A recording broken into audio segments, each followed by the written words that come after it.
show you how to use an ab wheel correctly and also show you a couple of regressions if this is too difficult or if you don't actually have one.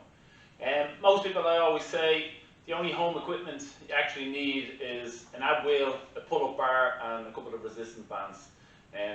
For home workouts, you don't actually need a whole lot more. If you wanted a bit more strength training, throw in a couple of kettlebells. I've plenty of kettlebell DVDs already up. But other than that, you don't need expensive equipment at home to get a good training session in or a good workout or to actually progress and develop proper strength. Okay, so the ab wheel, I'm going to do this starting with the wheel and then show you two other regressions to make it easier. The big thing with the ab wheel again is going to be stability, intra-abdominal pressure. Go back to my power breathing video where I talk about creating that intra-abdominal pressure, that tension. The position in the ab wheel isn't going to be much different to how we create tension in the kettlebell swing or the push-up. Okay, so starting off, this is not the start of the position. Okay, the start of the position is where my shoulders, hips and knees are in line, and you can see my arms are vertical or almost vertical. Okay, so this is the start of the position. From here, you often see people, they have their hips back here and they're trying to roll out and then go forward and then they're going to collapse. Okay, so make sure your shoulders, hips and knee are in line. You can see my arms are vertical or almost vertical. Now I'm going to create the tension. So like the push-up, I'm turning the elbow pits forward, shoulders are back and down.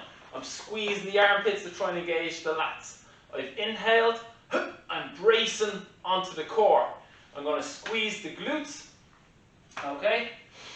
Now I've created the tension and nice and controlled, we're going to see roughly where our limit is. So every rep you can go a little bit further, bring it back. A little bit further, bring it back.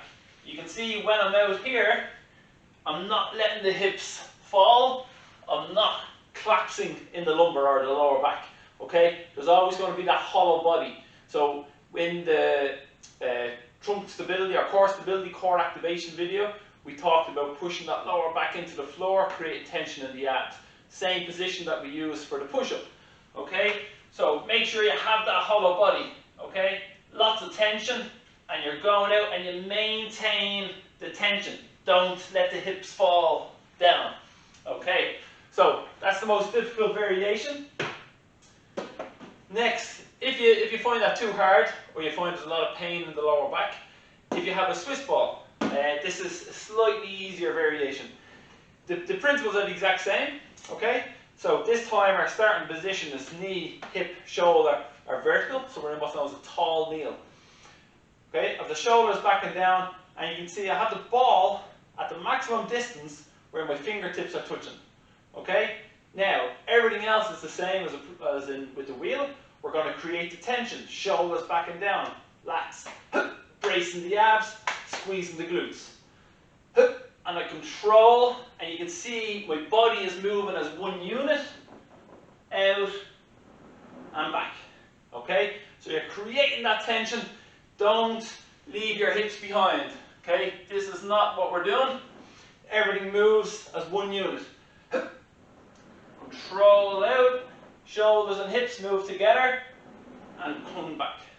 Okay, now the last one, if you don't have any equipment, we can still get a good work on the core. And the way we do this is in the push-up position, and pretending like we have an ab wheel. We create the tension. Okay, abs are tight, hollow body, and this time we're walking the hands forward as far as we can go, keeping the tension, don't let it collapse, and then walk the hands back. Okay. I've experienced with people, that last one, some people find that actually much harder than the ab wheel, others find that it's the easiest. Just again, stay in your lane. Only do, even with the wheel or the ball, don't go 100% of the way all the time. Maybe only go out to about 85% of where you think you can go. Because when you're doing it for multiple reps And if you're fairly new to it, you know, give it 24 to 48 hours after, the core is definitely going to be sore. Okay, so have a go. Any questions, just leave them in the comments.